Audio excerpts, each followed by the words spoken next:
Hey guys, welcome back to my channel. এখন রাত 10টা বাজে আর আমি এখন ডিনার করতে যাব। খিদেটা আজকে আমার একটু তাড়াতাড়ি পেয়ে গেছে কারণ মা আজকে রান্না করেছে।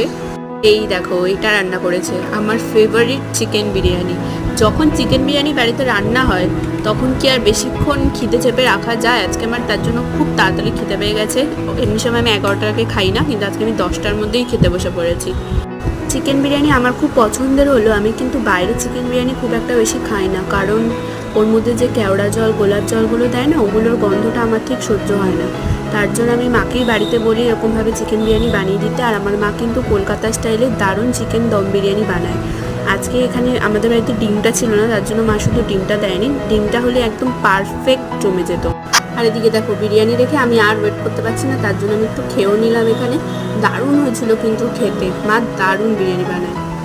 আর এদিকে দেখো, খেতে খেতে মাকেও একটু দেখে নিলাম। মা কিন্তু আমার রিয়াকশানটা জাস্ট দেখছিল। জেনারেলি আমি আলু খাই না, কিন্তু বিরিয়ানিতে আলু না হলে জমে। তোমাদের ভিডিওটা কেমন লাগলো জানি। আজকের জন্য